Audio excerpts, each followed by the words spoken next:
Good evening, everyone. Welcome to the Necromaniacs Horror Podcast. How's it going, Jeff?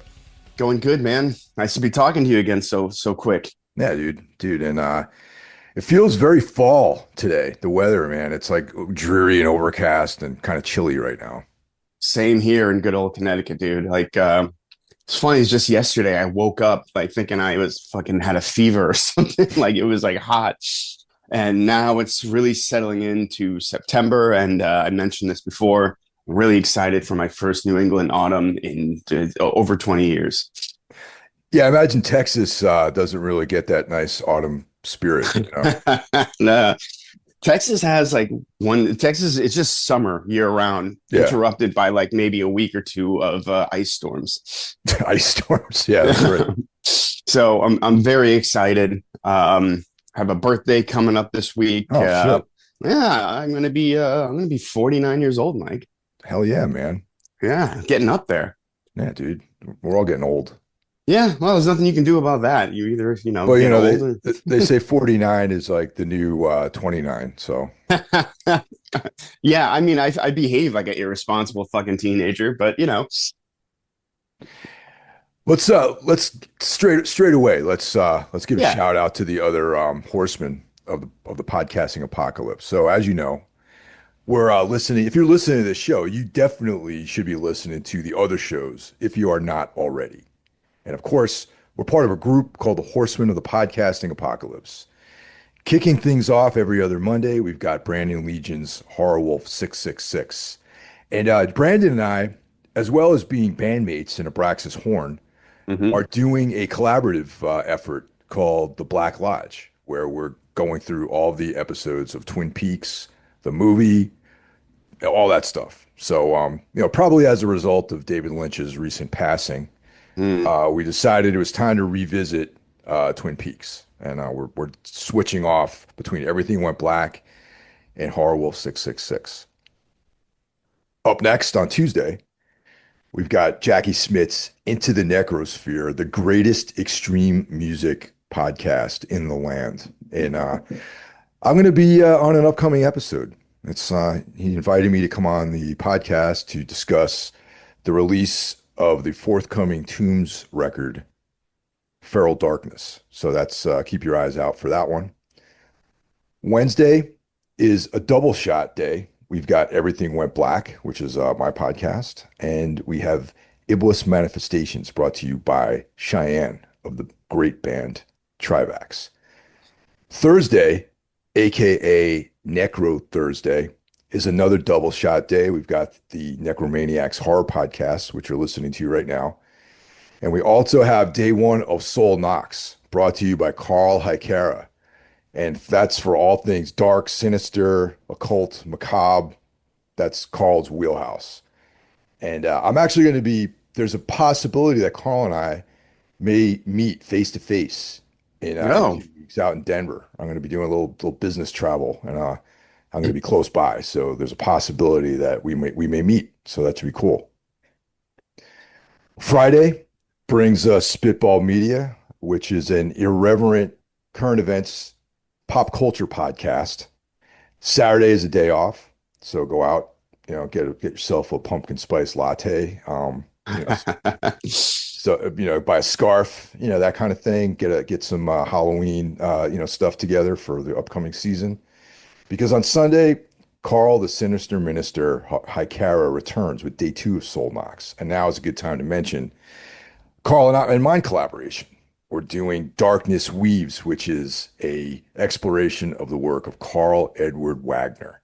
And Carl Edward Wagner is a relatively obscure sword and sorcery, dark fantasy, and weird fiction author.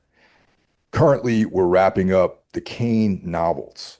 And Kane is, if you're into Conan and like Elric and, dark fantasy like that, sword and sorcery, that's kind of what Kane is. He falls into that realm of an anti-hero who actually is more of a villain than a hero. So it's like Hmm. if you're into that kind of stuff, check it out. And there you go, man. That's we got a full schedule for you guys, and enjoy. You're a busy guy, Mike. You got like 4 podcasts going. Um, yeah, man. The band, my job, training. Yeah. married life, like all that stuff. I mean, since I got married, I haven't really, I've been sort of, it's like, I'm not as motivated to go and like beat people up at night as I was prior to my marriage. So it's like nice to hang out and have dinner with the wife and all that kind of stuff. That's great, man. Yeah. I feel like a piece of shit talking to you. I'm like, yeah, I went to work today and watched YouTube, went to sleep. Dude, work Like, work is a bitch though, man. Sometimes that's believe me, dude, there are days where that's all I have the energy for is to do my job and come home. and the fact that like, man, people ask me like all the time, why aren't you starting a new band? Why aren't you doing a project? I'm like, I work 9, 10 hours a day. And then you just don't have that kind of motivation for anything when you get done. Yeah, And it's understandable, dude. yeah, Understandable. I'm gonna be 49. Like starting a new band at this age seems sort of like a crazy idea. This is true. I mean, Tom Warrior started Triptychon, I think, when he was like 50. So, but Really? yeah, Oh fuck, there you go, man. he's defying the odds there. And I think I said it on the last podcast, but I'm really looking forward to the new Tombs record. I like that single that you guys released quite a bit. Oh, thanks, man. That's a long time coming, it feels like. There's like a whole like story behind the record and, working through all that stuff. And yeah, I'm happy it's coming out finally. There's going to be actually, the interesting bit of news regarding that. There's going to be a special exclusive package with Holy Mountain Printing that's going to have the record, an exclusive T-shirt featuring Mm, the artwork of Selden Hunt, as well as the Feral Darkness zine, issue 1 of 1, which really? is yeah, it's a collection of some short fiction that I wrote, an essay and an interview I did with Kevin Stewart Pankow, and that interview is only going to appear in the print magazine. Wow, that sounds cool. So is there an even more exclusive one where like the people like get to meet you for like 2 hours and have lunch or something like that? Like I'm it'll easy, dude. You can meet me. All you gotta do is say hello and go out to lunch, man. It's like there's nothing exclusive about that. Isn't that weird that that's such a thing now? Like bands with like VIP packages and people come to watch you sound check and hang out. I don't know how I'd feel I, about that. I don't know if I'd even want to do that, really. I don't, yeah, no, I don't want to do that. I would never No. want to do that, but it's very common now. Yeah, and you know what, dude? It's like you've met people that for your entire life you've looked up to, and sometimes they're about 50-50. It seems like they're cool, and 50-50 they're like not that cool. Actually, I would say it's been mostly positive experiences for me. Yeah, Like maybe like one time that like I was like, oh, that was disappointing. right. Plus, like meeting someone in that sort of context just feels awkward. Someone's backstage, Yeah. they paid to meet you and shake your hand. I wouldn't want to do that. You Just come got up and say hi. did ISIS ever do that? You guys ever have any Mm. exclusive backstage, VIP type things? Hell no, not at all. Like I said, like ISIS broke up before that was really so big in the music scene. I've seen bigger bands like Tool, Deftones to do it. To smaller band like Dillinger Escape Plan, Mastodon, bands like that. And I'm not talking shit. Do whatever you want to do. It seems very bizarre to me. Yeah, I don't. As a fan, I wouldn't want to do that. Like, I think No. I like exclusive like merch packages. If you get like a book or like a fucking T-shirt or whatever, that kind of Yeah, stuff I'm into. I don't like meeting people in that sort of like, oh, it was a book signing and I waited in line to shake Bruce Campbell's hand or something like that. Yeah. It just feels very, I'm going to a horror convention in a couple weeks and Oh, cool. yeah, I'm sure I'll talk all about it. But Yeah. like, yeah, I'm not waiting in line to, get Barbara Crampton's autograph or anything like that. Like if I run into her, like I'll be like, oh, hey, a big fan. And that's that. Yeah, it's cool meeting people. Like the guys in Voivod were cool. Like when I met them, Oh, you met them? Oh yeah, at the first time we played Roadburn, they played. No fucking way. And like I just coincidentally happened to be in a room with the dude away, right? Oh, the drummer, yeah. And I was like, "You're away from Voivod." And he's like, He's like, yes, you are Mike from Tombs. And I'm like, holy shit, you know my band. And I was like, fuck yeah, man, that's awesome, you know? Oh, dude, that rules. I remember seeing a picture of them playing live, and their bass player Blackie, his name's Blackie, Hmm. is wearing an ISIS shirt, and Yeah, I dude. was floored, completely floored. Like, dude, this guy is one of the reasons I'm doing what I do, and he Yeah. is aware of what I do. That's the best feeling in the world.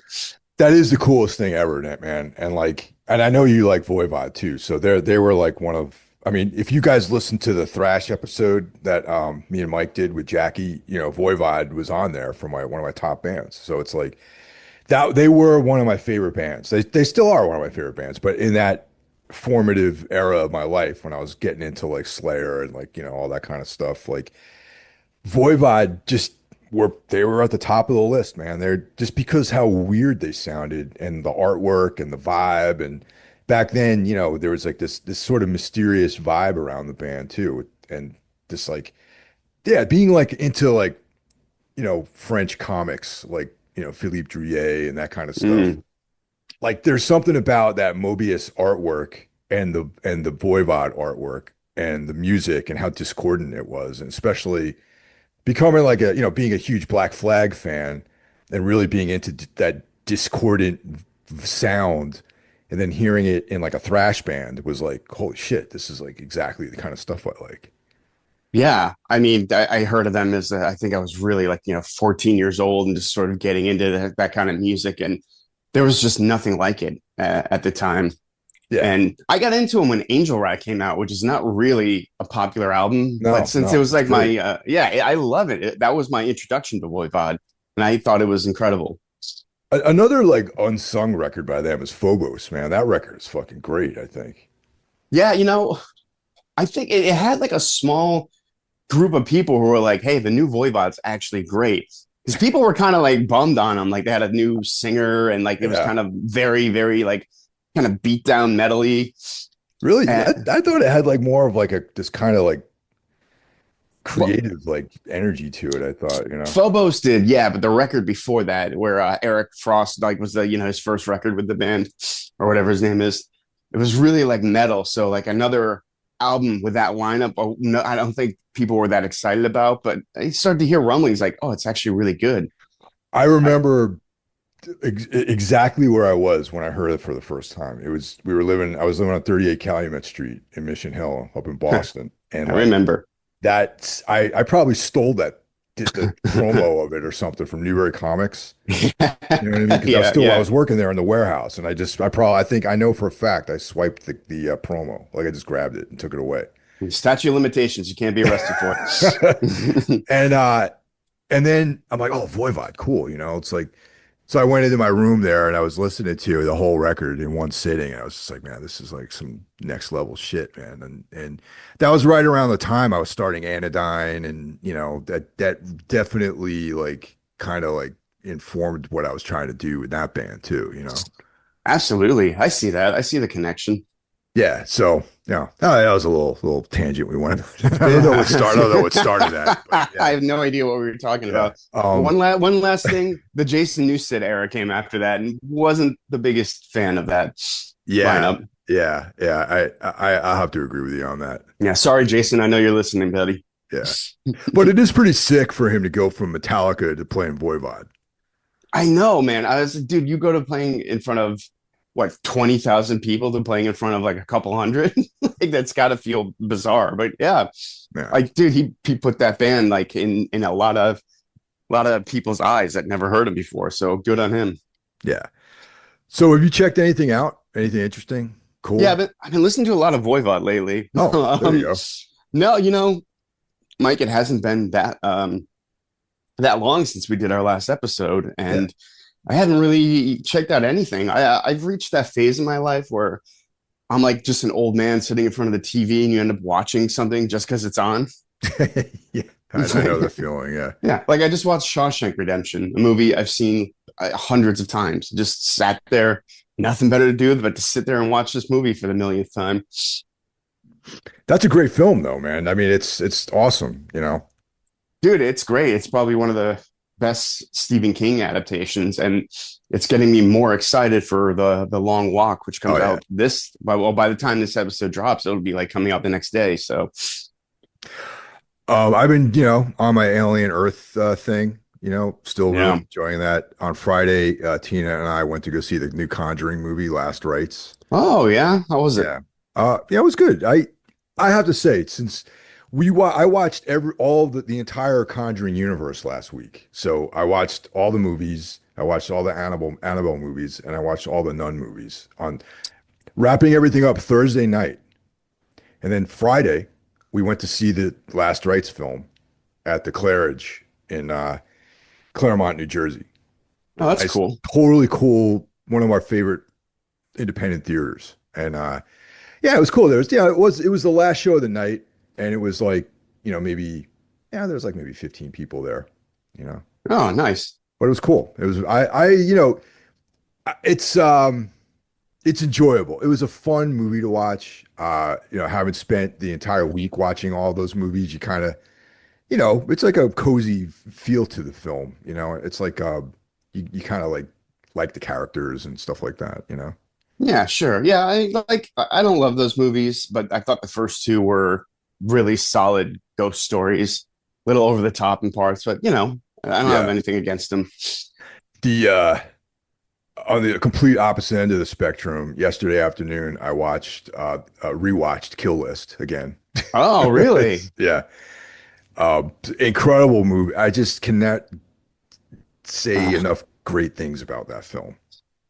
you know how I feel. I completely agree, man. That's a once a year movie for me at least. And if I talk to a horror fan that's never seen that, I'm like, hey, come over. We're watching this. It's just the interplay between the two characters. It's all about those two characters, man. Like Michael Smiley and like that other dude. I forgot his name. Yeah, But Neil something. Yeah, yeah, Neil Maskell, I think his name is, or Neil yeah, Maskell, or however you pronounce it. They're just yeah. so like I don't know. There's just something those are the kinds of guys that kill people for a living. Just like these nondescript regular dudes, it seems like. Yeah, who just seem like normal, everyday people. Like Yeah.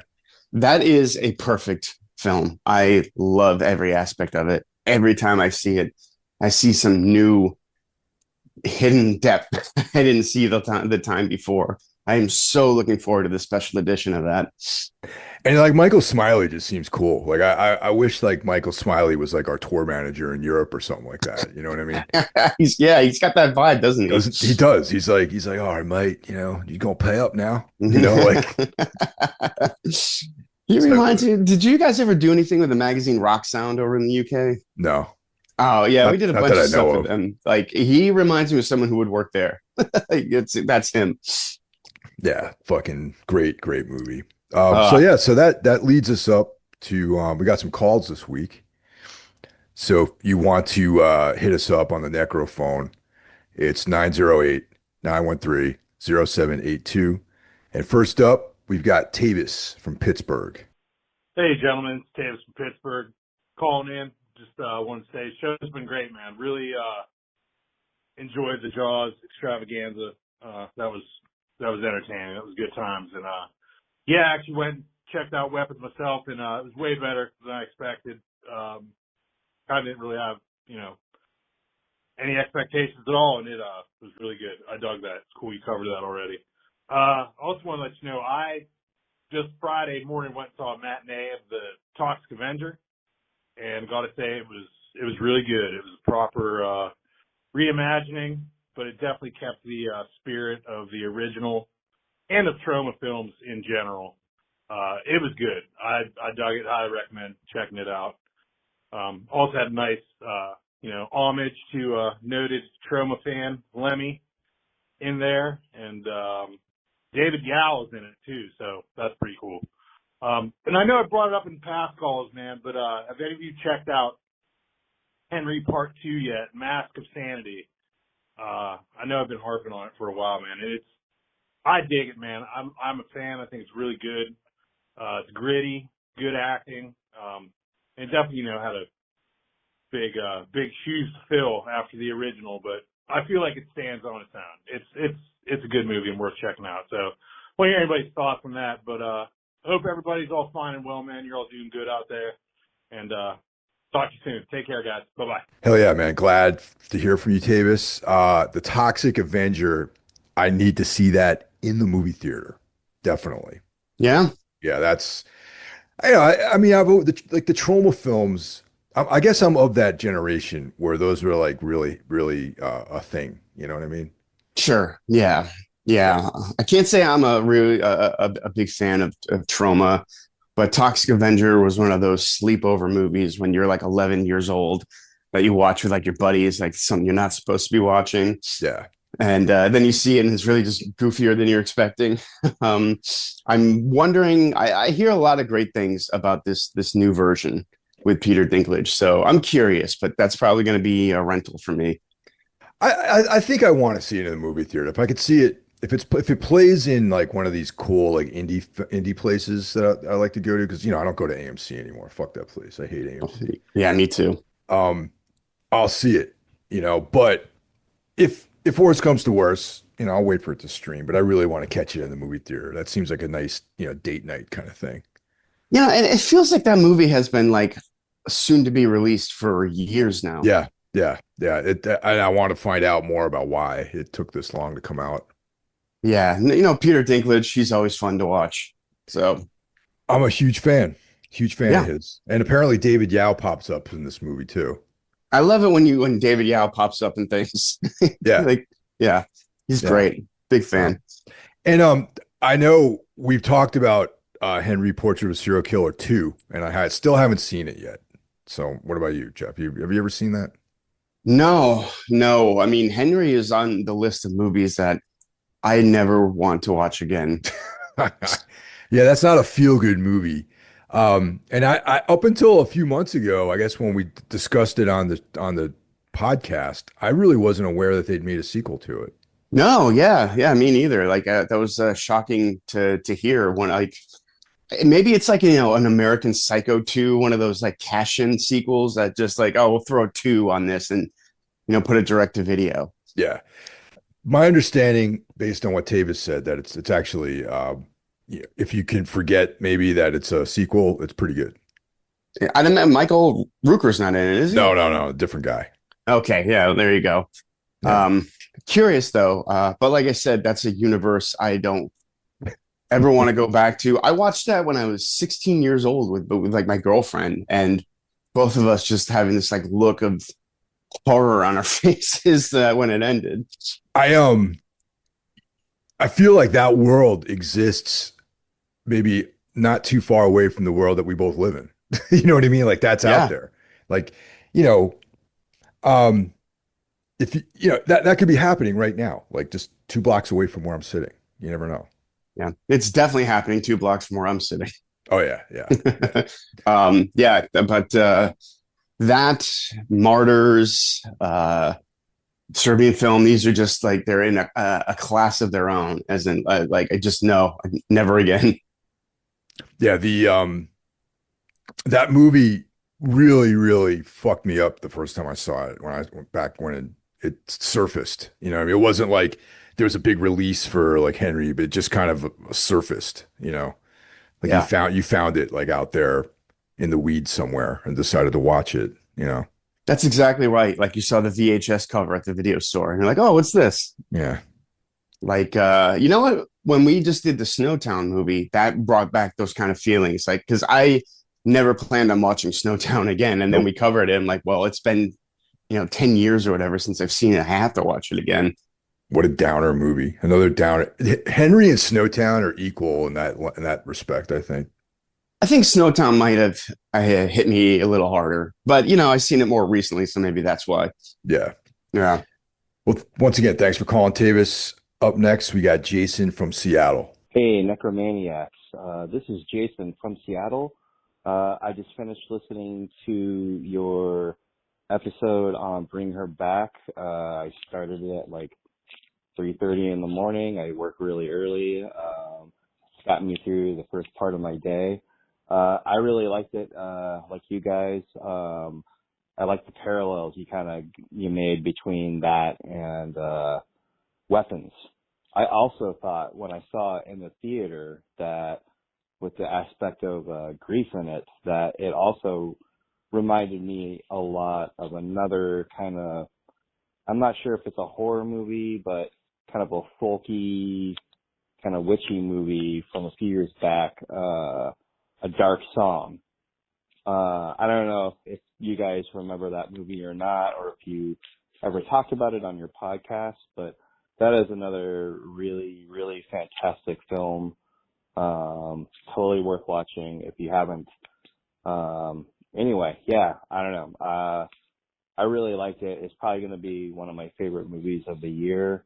Also, yes, Alien Earth, total surprise, totally consistently good.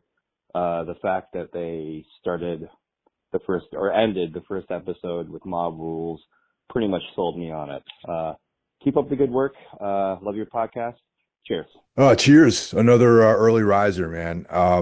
You know, I get up not that early, but I'm also a morning guy who has to get up early for work. So, Yeah. glad that podcast can help you through that. Yeah, I love to hear that. And I don't know about you, Mike, but I've gotten a few messages about our Bring Her Back episode, and people telling me to rewatch Talk to Me, that I like, that I'm missing something, and I don't know, man. I don't see that happening. Maybe I will rewatch it. I don't know. Like, it's like right now, actually, it seems like more like films are coming out that I want to see. So Yeah. I'll put that in under consideration for sure. But I mean, yeah, again, if it's on, I'll watch it. I don't know if that's ever going to be on like HBO or anything that like that, but it's not something I'm going to seek out to watch again. So maybe in a couple years, like I'll be like, oh, okay, let's see this with fresh eyes, see how I feel about it. yeah.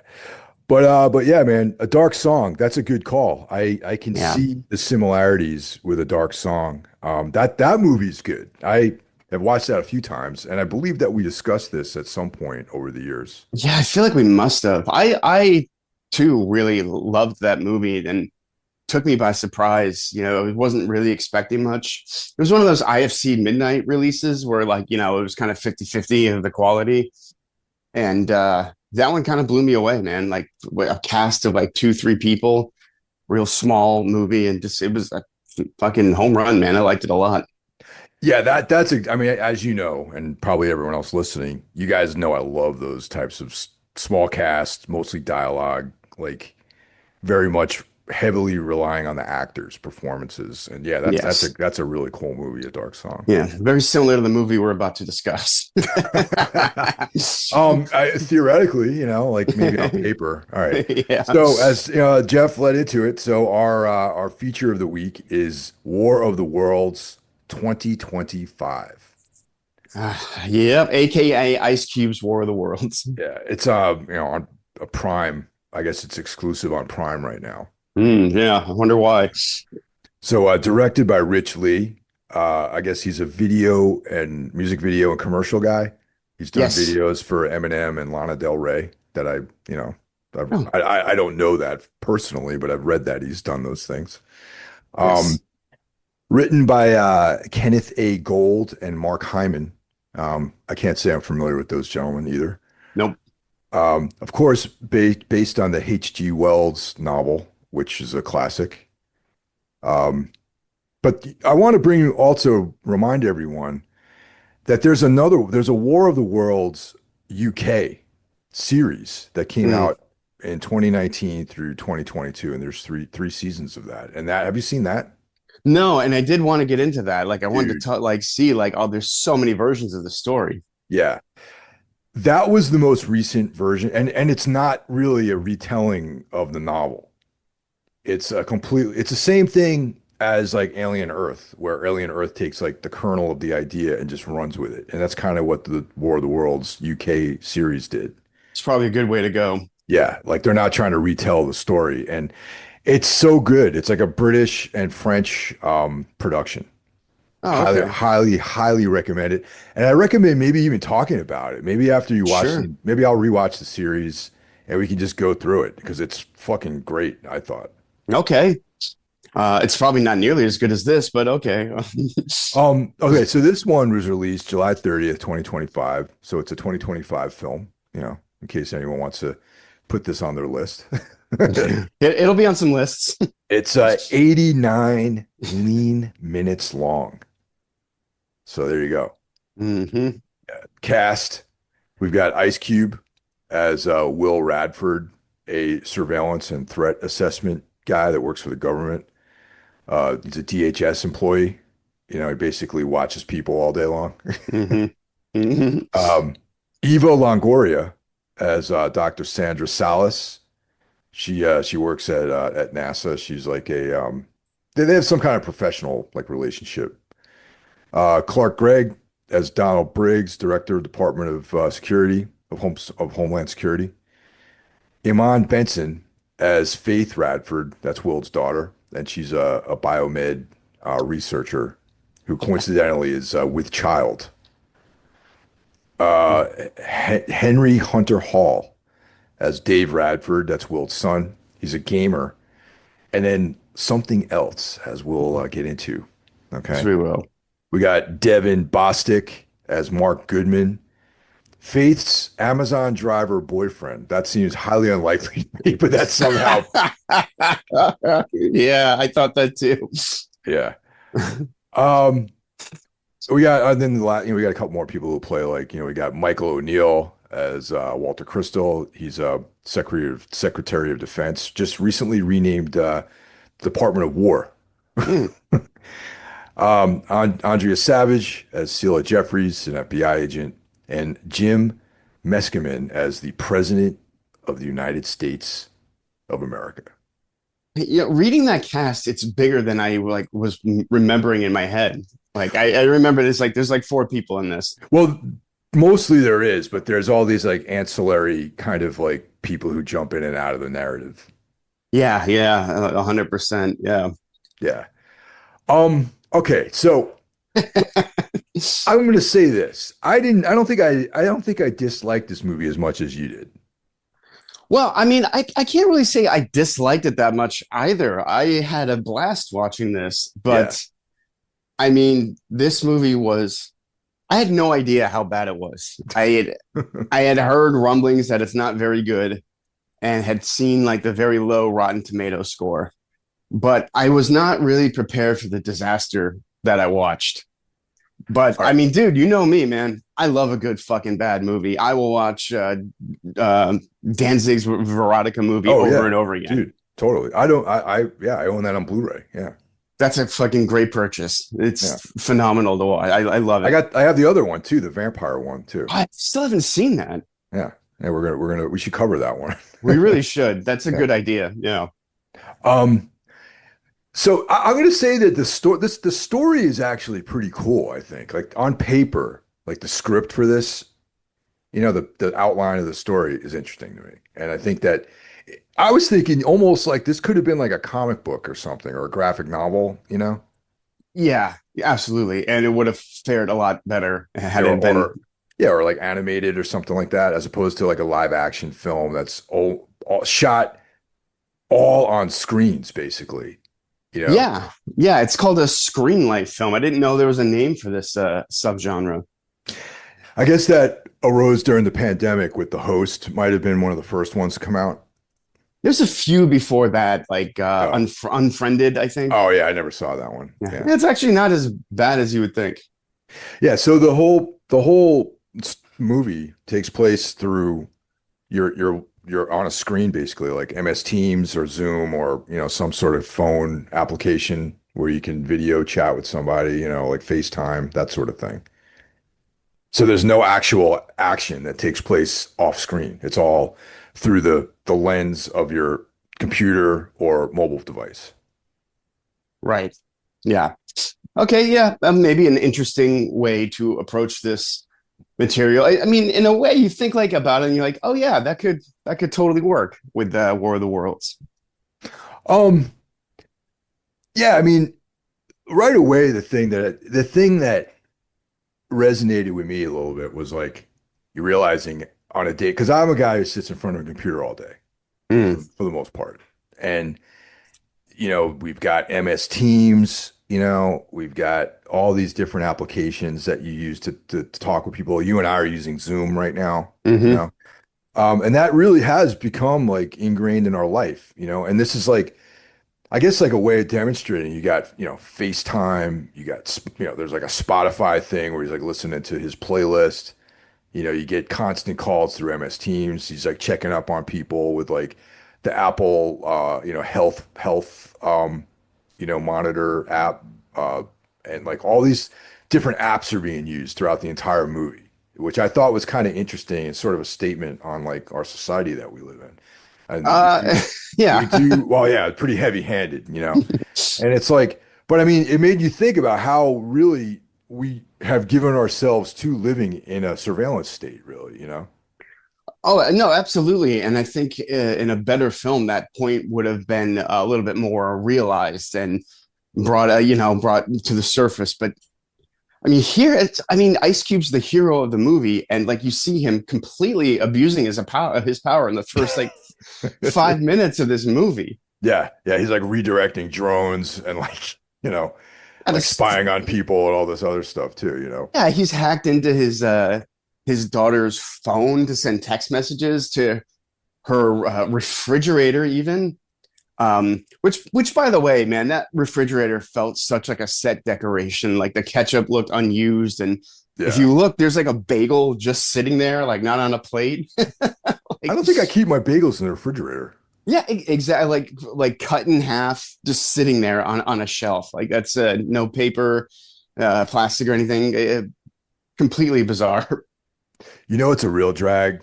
Like when you open up someone's refrigerator and there's like uncovered meat in there, like they might have made Uh, like they made like a whole chicken or something like that, and they just put it in uh, there. that's such a no-no. You can tell a lot about people when you look in their refrigerator. Yeah, dude. Like a long, this is going back like many, many years ago. Yeah, I had a little short term thing with a lady, you Hmm. know, and when I went over to her place for the first time, I opened her refrigerator and I saw that there was like a whole like a chicken that was cooked, just chilling in the pan that she cooked it in with no covering on it. And I was like, oh God. Mike, I think I remember you telling me about that. Yeah, I'm like, this is not gonna work out really. Well, if you look at my refrigerator right now, it would give you nothing because there's hardly anything in there. Yeah, you know. Yeah. But anyway, so yeah, so that's you know, he's a DHS employee. He's like, you know, kind of like in surveilling everyone. Just to let you know, like there's no privacy at all in this world that we live in. And he's so good at his job that he's the only one who seems to work there. Yeah, you know. But you know, I wonder if like that really is kind of accurate, you know, because especially in the pandemic, like everyone started working remotely and like, you know, being in the office is almost like obsolete at these days, you know, in certain types of work. And I imagine if you're well, all right, no, I think with DHS you probably need to be in almost like a skiff or something like that. You probably have some super high level you know, security lockdown clearances that you need to operate in for sure. Yeah. Exactly. Yeah, that's such a like and like probably a very top secret sort of job. I don't think they just let you sit in your living room playing No. Minecraft when Yeah. you're spying on people. But he's not even doing his job. He's spying on people in his life. He's doing his personal shit. Yeah, for sure. Yeah, which again, in a better movie might have like pointed this out how we become so obsessed with what is going on around us that we ignore everything we're supposed to be paying attention to. That's a really good question, a really good point, Riley, because he's constantly being distracted by stuff. You Yeah, know? like at one point he's like supposed to be talking to the president. He's like, wait. Like I got to see my kids okay. Like, Yeah. Well, I mean, in a way, when there's a major event catastrophe and I mean, I can see like your family's safety coming over that, you know, oh being, yeah, sure. No, yeah. that's true. But right quick though, throughout the entire beginning of the film, he's constantly getting Facebook messages, like fucking MS Teams, you know, messages, you know, whatever, texting, and it's just constant distraction. Yeah, which again I thought could have made for an interesting theme in a better movie. Yeah, yeah. So that's like, you know. And then now there's the specter of the disruptor, which is you know, like one of these kind of like anonymous hacker groups. And part of his job is like they're trying to like, find out who this guy is, Right. Yeah. Yeah, that's one of the more I guess it's supposed to be a twist later on in the movie. The name Disruptor just kind of made me laugh. Yeah. Did you guess who it was like prior to You that? know, I probably could have if I gave a single shit, but like I kind of forgot about that whole thing. Yeah. I had a feeling it would come up later in the plot for sure, though, but it's just one of those things you kind of forget about. So the alien invasion starts first with like these extreme weather events, which are like these meteors striking the planet Earth in various places throughout the world. And Yes. so that's like, the early warning of something's happening. But, largely it's attributed to, you know, this is weather or something, Yeah, Ice Cube even says I got bigger concerns than the weather. Yeah. Yeah. Oh, and so just some of the other like family items here. So his wife passed away. So, he's a single father. He has two grown kids, his daughter, who's a biomedical researcher, like we mentioned earlier, and his son, who's like, a hacker and and very deeply into that world of gaming and and that's actually his job. Because at one point Ice Cube's like, oh, you should go get a real job instead of fucking around on games all day. He's like, well, that is my job, to play games or whatever, developing all this stuff. Yeah, he even sees that his son purchases a game and he like voids it. Yeah, that's what, it's like. Yeah, it's like some real Big Brother shit going on for sure. He's kind of a piece of shit. Like I hated this guy right away. He's kind of a piece of shit. Yeah, yeah. He's like, fucking eye in the sky, man. And it's funny that it's played by Ice Cube of all people. This is the fuck the police guy. Come on, man. And he's working for DHS, man, which like in let's call it what it is basically like working for the Gestapo right now in the United States. 100%. Yeah. Uh, This was filmed during the pandemic, though, so maybe had this role been offered to him a year ago, he would have turned it down. I don't know. yeah, when was Biden still president when they made this? I believe so. Yeah. Yeah, because the guy that was the POTUS looked just like he looked like Joe Biden sort of. I didn't pick up on that. Yeah. That's interesting. Okay. America back then wasn't the fascist, totalitarian or authoritarian state that it is now. So, yeah, Very true. Yeah. totalitarianism that suggests that there's a rhyme or reason to what's going on. So that's obviously not what we have happening here in the States. Not at all. Yeah.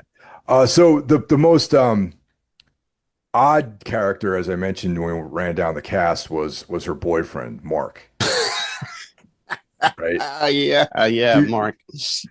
my man's a Amazon Prime delivery guy, and somehow he's dating and the father of the child of Briggs's daughter, who's a scientist basically. So where the hell do you think they met? I was just wondering that, like he delivering a package or something like that. I mean, we don't see Mark outside of his Amazon uniform. They even at one point show a photo of the baby shower that he's at. He's wearing an Amazon uniform. Dude, that's sick. That's so funny, man. Oh my, dude, like just little things like that. Like the movie can't like it's. You would think, okay, we got to have a picture of him in a suit or something, or like no, his Amazon uniform at his own baby shower. Work for Amazon, be a good little drone. You're gonna be happy. So that's like probably he's just down, man. He's just like in the system that way. Amazon for life, dude. He's probably got a tattoo on his stomach. Yeah. So there, obviously, Briggs is not keen on his scientist daughter that deeply involved. I keep calling him Briggs. His name is Radford. Oh, Briggs is the other guy, right? Yeah. Radford is, he's not happy that his daughter's dating an Amazon driver. But it turns out later on, he rises to the occasion. Let's say. Yeah, Amazon saves the world. Yeah, Amazon saves the world. Oh. Yeah. Wow. So slowly we start seeing what happens is these meteors actually they contain these essentially robots, these like living machines. And Yeah, that's when we start seeing the traditional tripod War of the Worlds alien attackers. yeah. I wanted to ask you, Mike. You've read the original story, I Yeah, would I imagine, did. and Yep. seen a bunch. I'm not really all that familiar with War of the Worlds. I'm aware of the history of it, being on the radio and people thinking it was real, but I don't really know the OG story that. And I wanted to ask, like, how does this fit into it? I mean, it's obviously not a faithful adaptation, but is Well, it no, in some ways it is faithful because, but with tweaks to make it modern, you know. okay? Uh, the basic thing is these aliens arrive, right, and they start wreaking havoc, Hmm. and ultimately are dispatched because of their lack of immunity to basically the common cold. Right. Yeah, so that's kind of the trajectory this movie follows. However, there's a couple of twists along the way. It's interesting to me too that um, the adaptations that I've seen take this very big event to tell a small story, like which Spielberg did with his what is a 2005 adaptation. That's the one with Tom Cruise, right? Yes, Yeah, yeah, that one was that's it. pretty good. I like that one.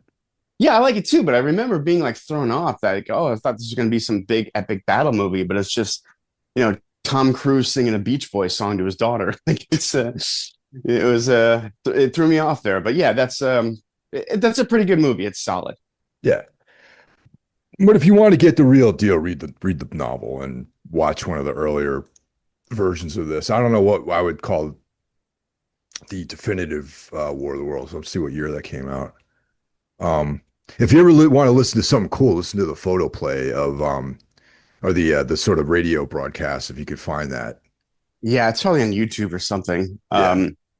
Yeah, I think the first film came out in like the 50s, Yeah, maybe. that's what I'm thinking of. The black and white one, the one that came out in the 50s, is like probably your best bet of watching one of these cool versions of it. Now, I imagine in that version there was no Amazon delivery or Facebook or anything like that. No, no, no, definitely not. Um, yeah, so definitely go back, and check it out. It's if you're a fan of this kind of stuff, definitely watch the original. And the one that came out with Tom Cruise is pretty good. And then the UK one is completely different. So that's once again taking the premise of something and then just running in a completely different direction with it, which is always kind of the best way to go with these things. It's interesting too, like so, like how it can be so timeless. Like this was written in like 90 or something. I don't quite remember. And Yeah, Wells wrote this a lot back. Actually, let's use that as a placeholder and say, yeah, like the early 20th century. yeah, here we are, like still like people still fascinated with the story. Like it's timeless. Why do you think that is? I know I was gonna ask you I was gonna ask you the same thing. I don't know. I really don't know. I mean, to be cynical, someone at Amazon thought like, how do we make some quick money? Oh, people like this title, War of the Worlds. Let's just throw something like that at them. Yeah, this was written. It was written in 1895. Oh, okay. No, I was pretty Yeah, close. yeah. So yeah, that's spot on. But yeah, I think that it's a lot of this comes from just like maybe society's desire for people to put aside their differences in some ways. I mean, it's like more like A Star Is Born. It's an okay story, but and it's been told like 8, 9 times. There's some things people latch onto and just want to make over and over again. And like I said, I feel like this is like a little bit of a cynical cash grab. Like, did you see like passion for this story to be told anywhere during this film? Not at all. Yeah, that's what I'm saying. Yeah, it felt very soulless, slapdash, thrown together. Not a lot of thought put into it at all. Like little details, how bad they are. Even okay, the casting. You think Ice Cube is really the guy for this role? Was he believable at all in this? No, not Yeah, even close, man. Like I mean, look, I like seeing Ice Cube in movies, but hell this is yeah. not the movie for him, man. You know? And I don't feel like it's entirely his fault. Like you don't do anyone any favors miscasting them, and then like I don't see how this director guided him towards any sort of good performance. It feels to me like Ice Cube is, I think he's reading his dialogue off the fucking screen he's staring at. Probably, man. And like, not for nothing, at one point I noticed a green glow in his glasses. I'm like, you can see the green screen in his glasses. Oh man, dude, I Like didn't pick up on that. little fucking, I could be wrong. Little details like that, they're just like so off. But Yeah.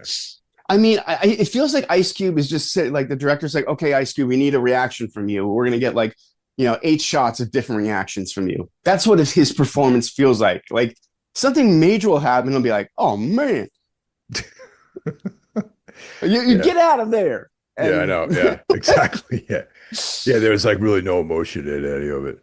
Yeah, yeah, like his straining to look upset and worried. I mean, Ice Cube just, he kind of does that Ice Cube scowl, and that's what he does. Like his range is not quite broad, let's say. And him trying to look concerned is just actually funny. well, you bring up a good point about how they probably the production end of this thing when they shot it. When you watch a movie with actors in the same scene, they're interacting with each other. These were definitely not Yeah, interactions. Like he was like cold reciting dialogue with no one responding to him. right. Yes. Yeah, that's exactly what it feels like. And I mean, even like when he listens to the voicemail that he's kept from his wife, she's like, be nice to the kids. I love you. Be good. Like it feels so robotic. It doesn't feel like the way a person would actually talk. Yeah, And that's just a voice performance. That person's not even in the movie. yeah. Like they couldn't even get that right. It's like a 10-second piece of dialogue. But so parallel to this whole thing, there's the Goliath project, which is like, I guess in a way like Palantir is like now, where it's like this government effort to collect everyone's data, everyone's personal data. And that's largely what Disruptor is railing against is the Goliath project, and so we learn about that too. And so that's going on sort of parallel to this whole thing. And then initially the armed forces are successful against the alien invaders. There's like some fuck yeah moments of like, guys in uniform like slapping five and stuff like that, and successful operations against these tripods. So yeah. Yeah, and I like to point out that the invasion started and the troops rallied against it. This all takes place in like 2 hours. Yeah, 2 hours. Yeah, exactly. Yeah, it's like this movie is almost like in real time, actually. Yeah, I would think something like this would probably take more time to develop. That's a fucking great point that I just now dawned on me. This movie's 89 minutes long, right? And there's no indication the whole time he's sitting in this fucking room, right? Yeah. So the movie really does take place in real time. So within 89 minutes, they discover this alien threat. They launch like this military operation against them. They blow up a bunch of them. Then the tide gets turned, and then the real objective gets revealed. This is all in like an hour and a half. It's crazy. Yeah, and that's what I'm saying. Like this movie, I mean, it has no tension. It has no sense of urgency whatsoever. I really don't feel like there was even a plot or even scenes. Like there's no like set pieces or anything. No, like it just Yeah. wow. I don't know how many times this movie fakes a character's death by like having their phone cut out. Yeah, yeah. And then it cuts to Ice Cube. Oh no. And then he's like looking at their data through the health app. Yeah. Get up. Yeah. So there is one really funny part though, when initially the military is successful against the aliens, Mhm. and Ice Cube is like, "Send your intergalactic asses back home, back home."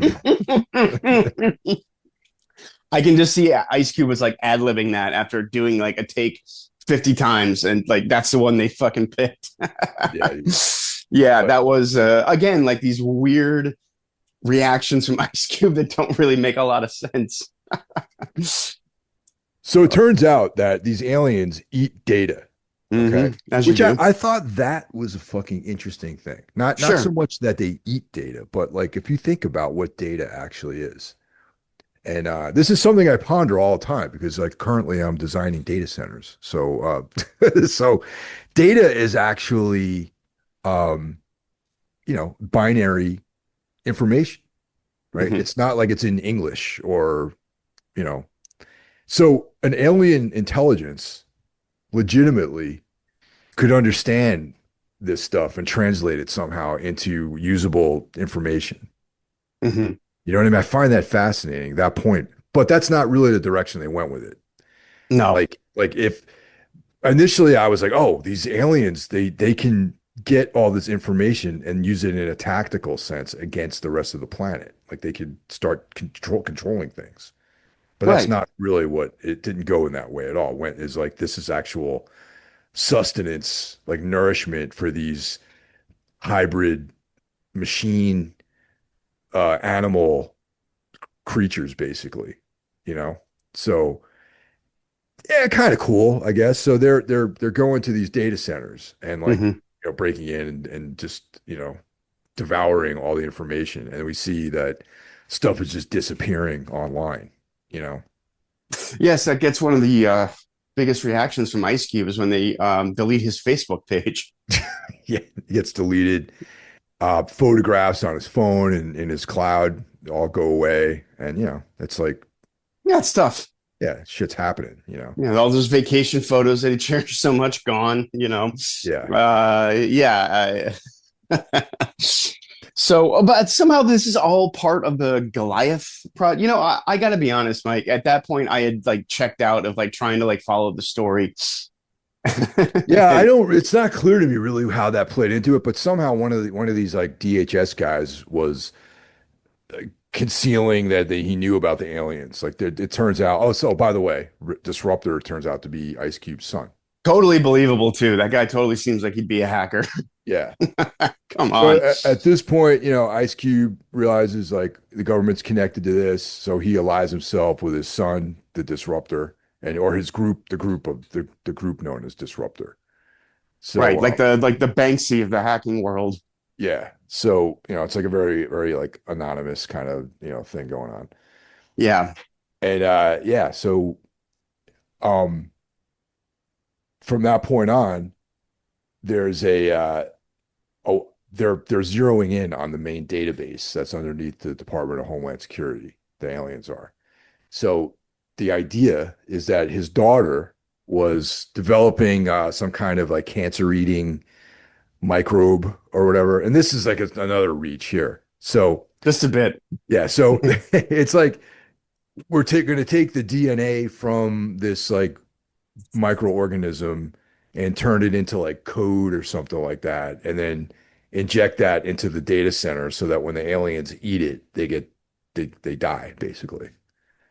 All right. Yeah. So, yeah, that in a nutshell, that's what the plan is, which harkens back to the original story where, the aliens were killed by, the common cold when because they don't have any immunity to these things. Right. Yeah.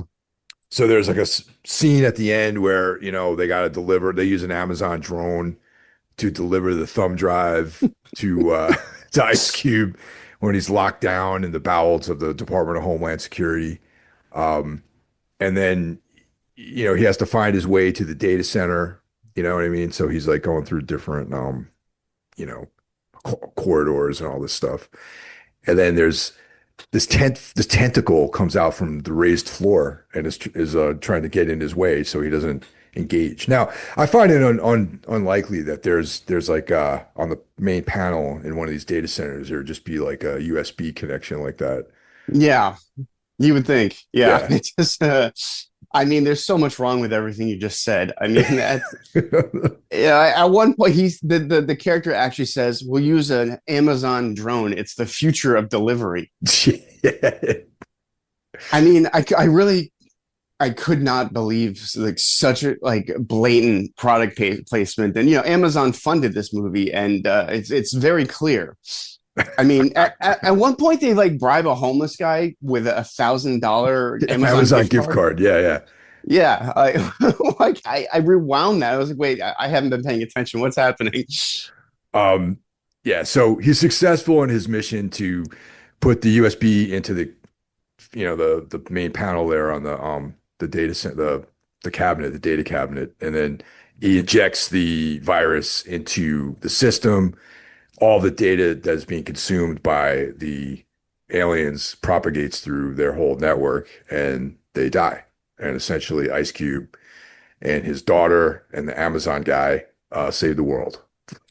The The end. Amazon drone. So we think that Ice Cube perishes. We think that he doesn't make it, right? Mhm. But that was a misdirection. They fake us out. So we see the wedding, of it's the falling action of the story, and we see that Ice Cube is alive and well.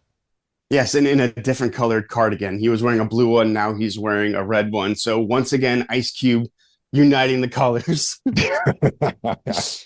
um, yeah, I mean, like I said, the movie does that fake out that someone's dead. I don't know how many times in this movie. I lost count. Like with people's phones just cutting to black, and Ice Cube thinks they're dead. Yeah, like Uh, his daughter at one point, we think she died. We think his son died. We think. yeah, at one point, like she leaves the safety of cover to just go right in front of one of these fucking things, and he's like, "You need to get out of there."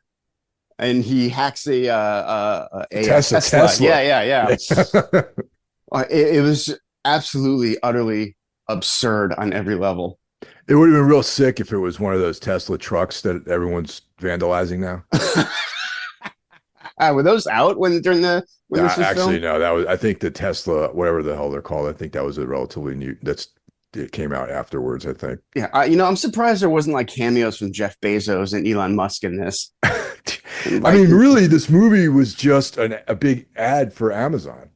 Yeah, I mean, Tesla, yes. how many times do they mention people's Amazon's cart? Like, there's more to life than spying on what's on Amazon and people's Amazon's carts or whatever. Like, it hammers that point into your head. Like, Amazon's great. Amazon has delivery drones. Like, it was so blatant and gross and disgusting on every level. Yeah. That'd have been sick if Bezos was like, in the movie actually, like if he was like, in the like standing behind the president or something. Yeah, exactly. And like, he gives the order that saves, like, he delivers the drone that the guy delivers to save them humanity. It really did feel like this culty propaganda piece. Like, like is it like it's at a Scientology or something? It was Amazon. And Yeah. I mean, I don't see the passion for the story anywhere on the screen from anyone. Feels like everyone is confused and not sure what they're doing there. It really comes through in all the performances. I mean, I understand this is like a low budget thing. They're trying to do something new with the story, but it seemed like 90% of this was stock footage that they used and kind of superimposed like some tripods onto it. Like You're probably right. Probably right about that. And the effects budget seemed like there just wasn't one. And when you did see it, it looked like a video game you would play on your phone. Yeah, no, totally, dude. It was like pretty low budget, like pretty bad looking for the most part. Yeah, and this is War of the Worlds. You know what this felt like? It felt like one of those movies that would cash in on a current movie in the theater. Like, like you go to like a red box and it's like War of the Planets instead of War of the Worlds. And you're like, oh, this is that. That's what this felt like to me. Like it felt like that level of production, just no thought or anything going into it. They're just trying to like, get money out of you. Yeah, no, totally, dude. I agree. And yeah, it was just a big ad for Amazon for the most part, And like it's funny, like Amazon is that one like I try to be responsible with how I spend my money, you know what I mean? Like as far Sure. as like conscious of it. Like as much as I love MMA, I don't watch the UFC anymore because of Dana White's a fucking, you know, Yeah. asshole, Yeah. basically. And he's a guy Agreed. who supports fascism and is leading our country down this dark fucking path. So I don't watch UFC anymore, and I'm sick of how right wing everything is in that organization. So I don't use that product anymore. I don't support it. But Amazon is the one fucking thing I just cannot get out of my life, man. It's like there's certain things I just like. I still have a Prime account. Yeah, I mean, shit, I watched this on Amazon. Yeah, well, that's the only way you can watch it is on Prime. Yeah. Yeah, I mean, Thanks, Jeff. yeah, I'm sorry. This was my idea to do this. Yeah. Um, But I mean, I was like, oh, when you first brought this up, I was like, oh yeah, this should be good because everyone's like taking shits all over this movie. yeah. And you know what, though? I mean, there are movies that are so bad, it's good. I, I don't know if this is that, but I enjoyed myself watching it. Yeah, dude, that's what I said in the beginning, man. I didn't hate it. It wasn't a good movie, but I enjoyed myself watching it. Yeah, I mean, it's sort of reminding, yeah, watching Veronica or The Room or something like it's not quite like that level of disaster, but it's an entertaining what the fuck. I mean, what would you give this? I would give it a 3 out of 5 because it's like definitely not a quality film. However, I recommend people watch it though, to be honest. Yeah, I gotta say this is if I'm just judging it by what it is, it's a 1 star or one, I'm sorry, one skull. But on a bad entertaining movie level, this is a 5. A 5. All right. Yeah. Cool. So like, you average out like around 3. Yeah, I mean, it's sometimes it's just so fun to watch. Like, oh, this is so bad, you got to see it. And I was expecting maybe some like it was going to be shoddy but I wasn't expecting just this 90-minute blob of nothing of just Ice Cube going, oh man, and you need to get out of there. I did not expect that at all. Like just every decision made in this film was the wrong one. I think this is going to end up being like one of the most talked about films of the year, but for all the wrong reasons. Yeah. We might talk about it at the end of the year. I'm sure we will. Ice Cube should maybe think about firing his agent or retiring from acting. I mean, this is oh God. This is an embarrassment for him. And I remember reading an interview with him, and when he was talking about being working, he's like, I was so excited to work with John Carpenter, and the movie turned out bad. And like, what was I thinking? Oh, this is Ghosts of Mars. Ghosts of Mars, which Ghosts of Mars is Gone with the Wind compared to this. I actually kind of enjoy Ghosts of Mars, I think in a strange way. Yeah, a really, really, really awful performance. And again, I don't think it's entirely his fault. Everyone in this seems confused. Eva Longoria, who, very accomplished actor. I don't know what the fuck she's doing in this. She gives a line reading in the movie that made me laugh. Like when she was like, it's like, they're in my clothes. Yeah. And I don't know the guy's name, the guy Briggs. Like, you've seen that guy in everything. He's a very capable actor. Yeah, he's been in a lot of films for sure. You can just see him like just say, okay, this is just shit babbling out of my mouth. He doesn't really even understand what he's saying. And that's exactly how Ice Cube's performance felt. Like in some cases, like, he's doing his analysis of what's happening and he's reading it like he's reading a grocery shopping list. Like there's no connection between like the dialogue and the people saying it. It's really bad. It's a really bad movie. Well, there you have it, man. That's our breakdown of War of the Worlds 2025, aka Amazon Saves the World. That's what War of the Worlds 2 should be called. Yeah. Right? No, except that one would be funded by like Musk, and it'll be like all about Tesla and how Tesla's like the greatest thing ever, and you need to get a Tesla.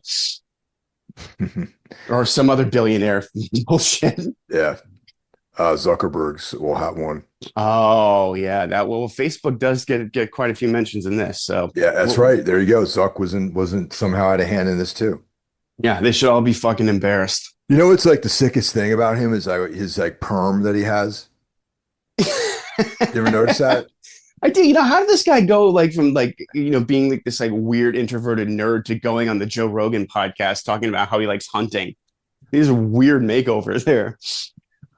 Do you think he really goes hunting, this guy? No, not a fucking chance. That guy's like he that fucking perm that he has too is like out of control. I think that David Fincher film broke him or something. He's like, this is how people see me. Yeah, I'm gonna start doing jujitsu and like get a perm.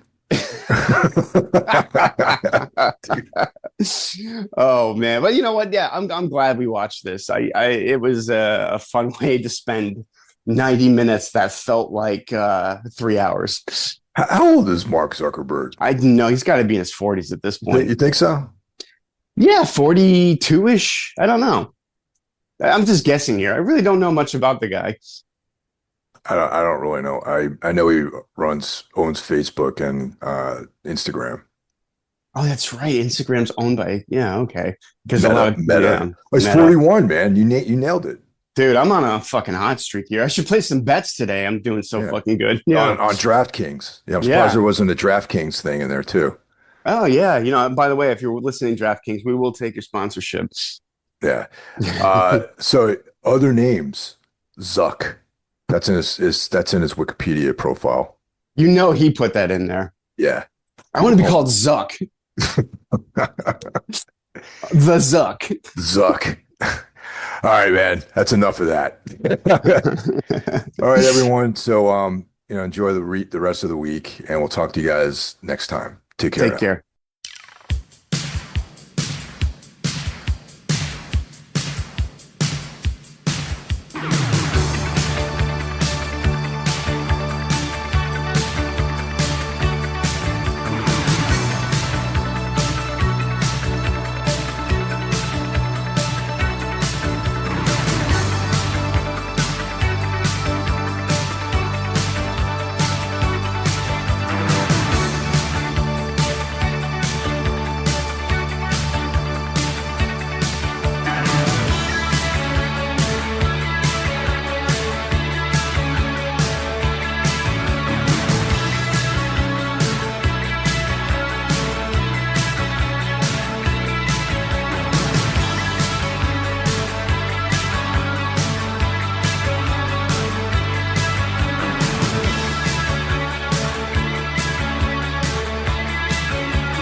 dude. Awesome. Yeah, that was fun.